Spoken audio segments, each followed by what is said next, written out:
Picture this. Buckingham Palace. 2022.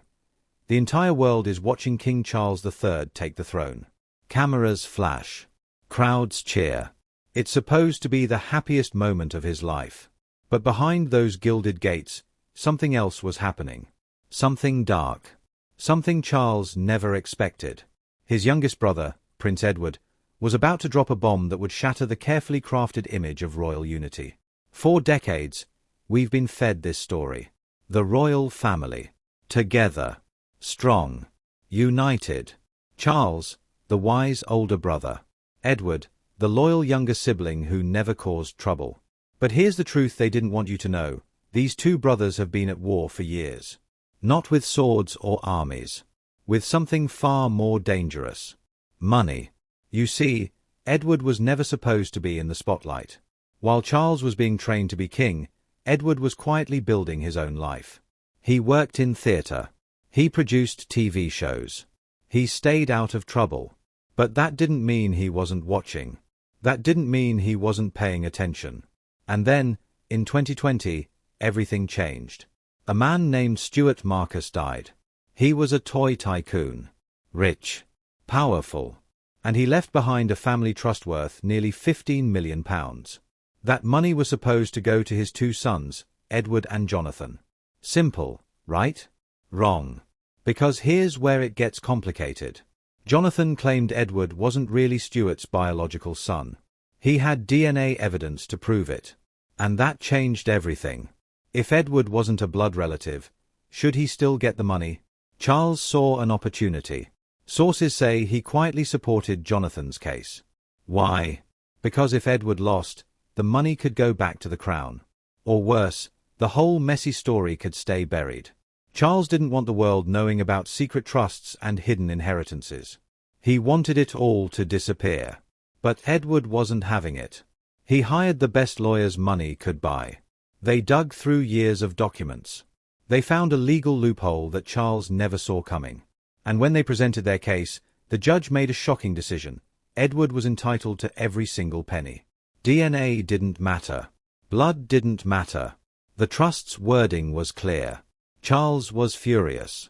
He had tried to control his brother's future. He had tried to pull strings from behind the throne. But Edward had outsmarted him. And now, the entire world was about to find out. The story was going public. The palace couldn't stop it. Edward's lawyers confirmed it in open court. And when the newspapers got hold of it, the headlines were brutal: royal brothers at war over secret inheritance. Charles had lost. But the real battle was just beginning. And what came next would leave the king with a bill he never anticipated, and a scandal that wouldn't stay buried. To understand this scandal, you have to go back to the beginning. To a man named Stuart Marcus. He wasn't royalty. He wasn't a politician. He was just a businessman who made millions from toys. But his death would spark a legal battle that would rock the British monarchy to its core. Stuart Marcus built an empire from nothing. By the time he died in 2020, he was worth millions. And like any wealthy man, he wanted to protect his fortune. So he set up a family trust. The rules were simple. The money would go to his two sons, Edward and Jonathan. Both of them. Equally. No questions asked. But then came the DNA test. Jonathan Marcus, 42 years old, had always suspected something wasn't right. His brother Edward looked different. Acted different. And when Jonathan finally did the test, his worst fears were confirmed. Edward was not Stuart's biological son. Their mother, Patricia Marcus, had a secret. Years ago, she had a one-night stand with a lawyer named Sidney Glossop. Edward was the result of that affair. Stuart knew. But he raised Edward as his own anyway. So when Stuart died, Jonathan saw his chance. He took his brother to London's High Court and argued that Edward had no right to the inheritance. The trust was meant for biological heirs. Edward wasn't one of them. Case closed, right? Wrong. Because here's the twist. Edward's lawyers didn't argue biology. They argued intent. They pointed to the trust's exact wording. Stuart Marcus had written it himself. And in black and white, it said the money would go to Edward and Jonathan. No mention of DNA. No mention of bloodlines. Just names. Clear and simple. The judge agreed. He ruled that Stuart intended to benefit both sons, whether they were biologically his or not. Edward won. Jonathan lost. But the victory came at a price. The judge wasn't happy with Edward's behavior. During the trial, Edward had refused to drop the paternity argument, even after the DNA evidence was clear. He wasted court time. He pushed for a fight that didn't need to happen. And for that, he was ordered to pay £150,000 in legal fees. A massive bill for a massive win. But here's what the headlines missed. While Edward and Jonathan were fighting in court, someone else was watching from the shadows. King Charles. And rumors started swirling that the king had secretly funded Jonathan's legal battle. Why would Charles want his own brother to lose? The answer is simple: control. If Edward lost, the money could have reverted to the crown. Charles could have claimed it for the monarchy. He could have kept the whole mess quiet. But Edward's victory changed everything. The trust was confirmed. The inheritance was secured. And Charles was left humiliated. But the biggest scandal was still to come. Because if Edward could win this case, what other royal secrets could be exposed? Now, this is where things get really interesting. Because while the world was focused on the Marcus brothers, a much bigger story was unfolding behind the scenes. A story involving the king himself. Let's rewind to 2022.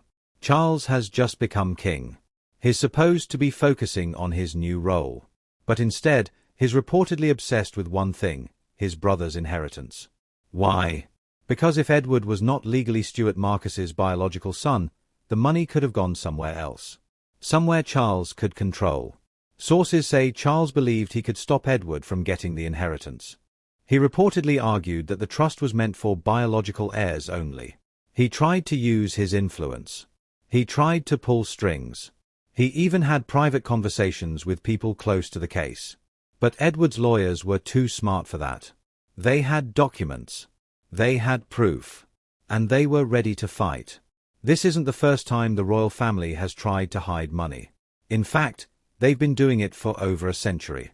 The Guardian revealed that 33 royal wills were sealed in private hearings.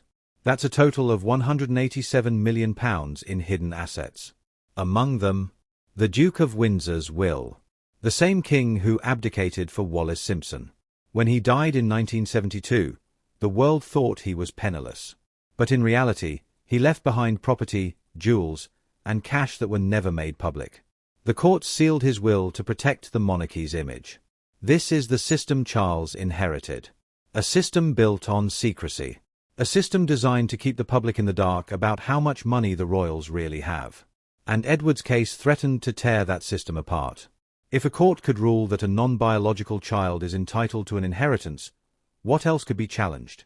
What other secret trusts existed? What other hidden wealth could be exposed? These were the questions Charles was desperately trying to avoid. But Edward's lawyers weren't playing games. They confirmed the inheritance in open court. The judge's ruling was public. The documents were public.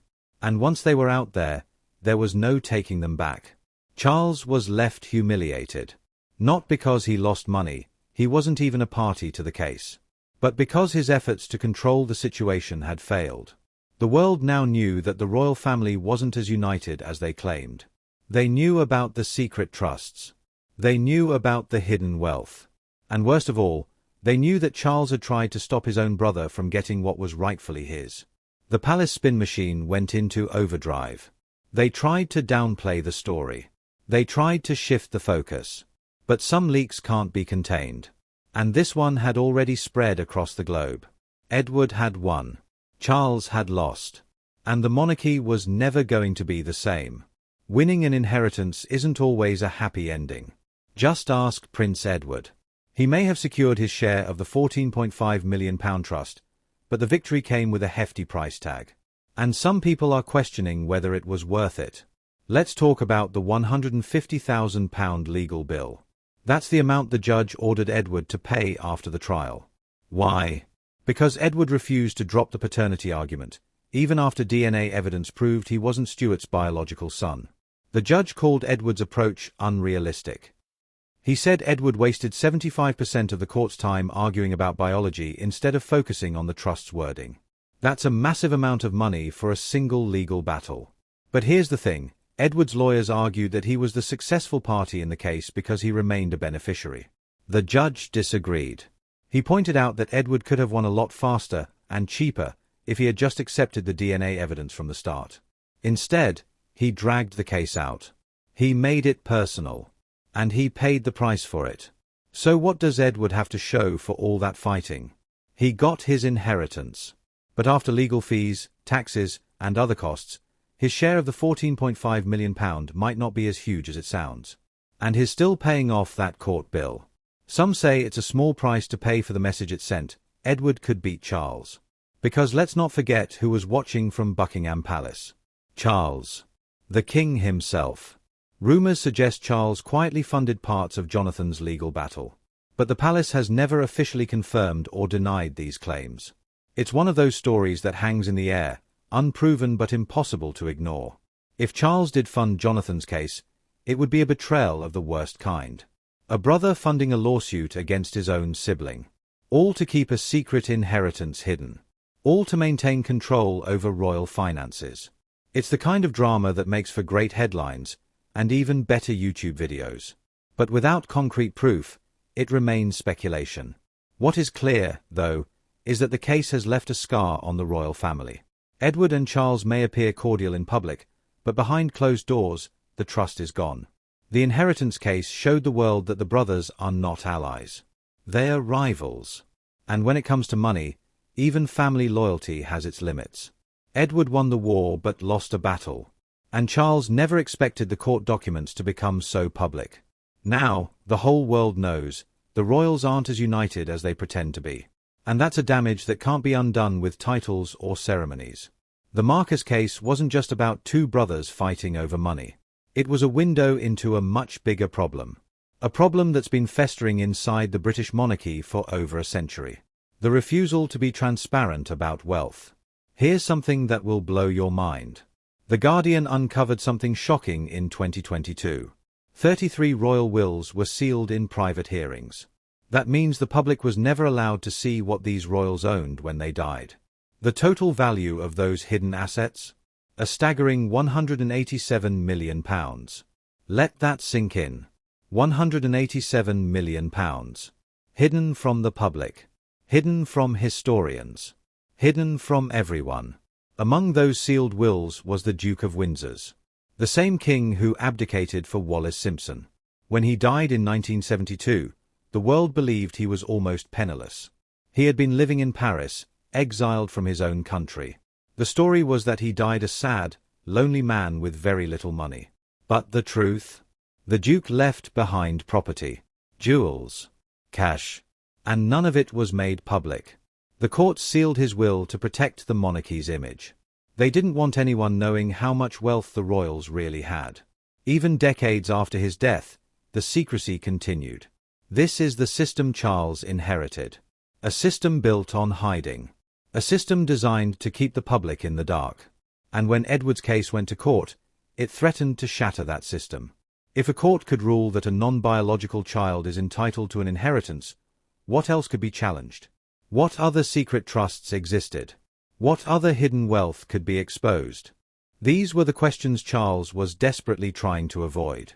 But here's the problem. In the age of the internet, you can't hide things forever. Edward's lawyers confirmed the inheritance in open court. The documents were public. The media picked up the story. And suddenly, the monarchy's financial secrets were being discussed on every news channel. Charles must have been horrified. He had spent decades keeping these things quiet. And now, his own brother had blown the lid off. The king tried to control the narrative. He tried to bury the story. But it was too late. The truth was out. And there was no putting it back in the bottle. Edward may have won his inheritance, but the real victory was exposing the monarchy's addiction to secrecy. The world now knows that the royals aren't just hiding scandals. They are hiding money. And that's a scandal all on its own. This wasn't just a family dispute. This was a moment that could change the future of the monarchy itself. Let's think about what happened here. A court ruled that a non-biological child is entitled to an inheritance against the wishes of a biological sibling. If that can happen, What else can happen? Consider this. In 2019, a French hotelier named Francois Graftios tried to sue Buckingham Palace. He claimed he was a secret grandson of the Duke of Windsor, the same king who abdicated for Wallis Simpson. Francois believed his father was the result of an affair between Edward VIII and a Parisian seamstress. He wanted a DNA test to prove it. He even asked the Queen herself for a sample. And the palace refused. The parallels between Francois' story and Edward's case are striking. Both involve secret inheritances. Both involve contested paternity. Both involve a royal establishment desperate to keep the truth hidden. And now, with Edward's victory, a precedent has been set. If a non-biological child can inherit from a trust, what stops others from making similar claims? What if Francois or someone like him decides to take the palace to court again? This time, with Edward's case as a reference, the monarchy could be facing a flood of inheritance claims. And that's a nightmare scenario for Charles. But there's another layer to this. Edward's victory sends a message to the world: the monarchy is not above the law. For decades, the royals have acted as if they're untouchable, as if they can do whatever they want without consequences. But this case proves otherwise. In a court of law, the king is just a bystander. His influence doesn't matter. His opinions don't matter. Only the facts and the law. Charles never expected this to go public. He thought he could control his brother. He thought he could keep the inheritance quiet. But Edward's lawyers were too sharp. They used documents, DNA evidence, and a legal technicality to secure a massive victory. And in doing so, they revealed a truth the palace wanted to stay hidden. The monarchy's secrets are not as safe as they once were. The genie is out of the bottle. And there's no putting it back. So where do Charles and Edward stand today? The official story is that everything is fine. The brothers are close. They support each other. Charles even gave Edward the title Duke of Edinburgh in 2023. A peace offering, many called it. A way to mend fences after the inheritance battle. But let's be real. Can you ever truly forgive someone who tried to take away your inheritance? Can you ever trust a brother who may have funded a lawsuit against you? Insiders say the case has left a lasting scar. Edward proved he could fight Charles and win. That's not something a king forgets. The Duke of Edinburgh title was meant to smooth things over.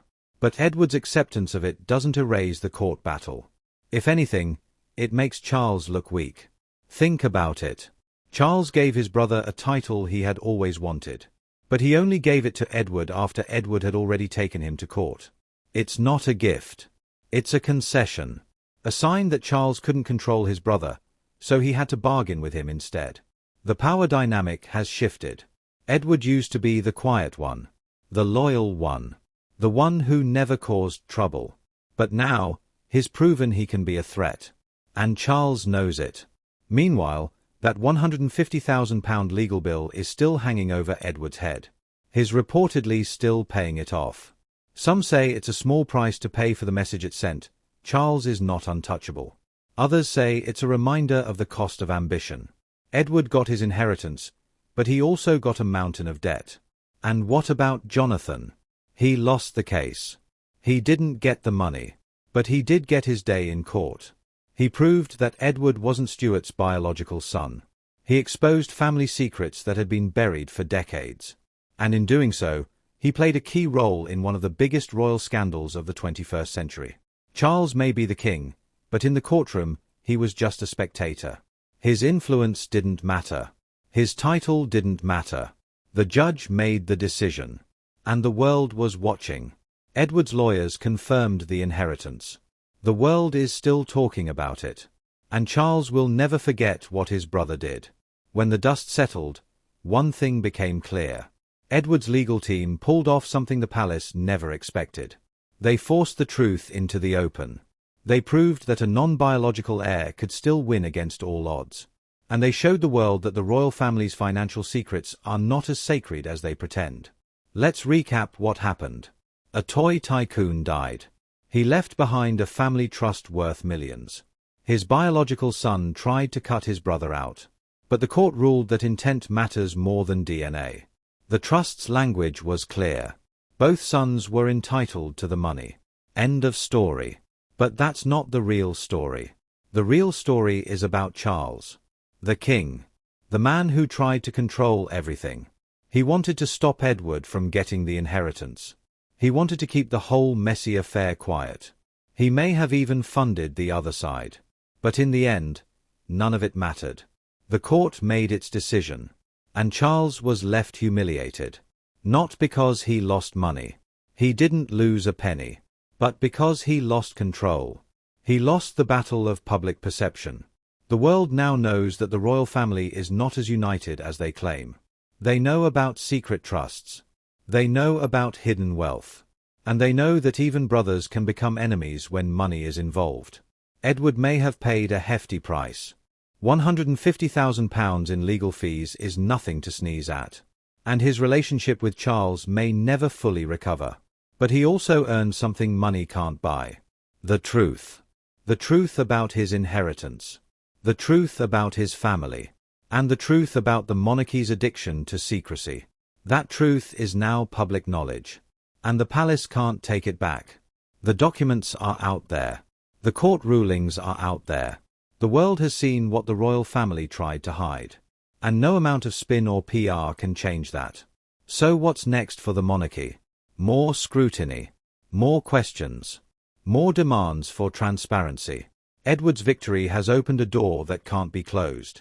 And while Charles may try to control the narrative, the reality is clear: the monarchy is not above the law.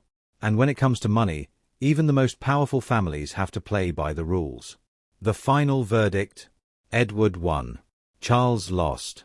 And the British monarchy will never be the same.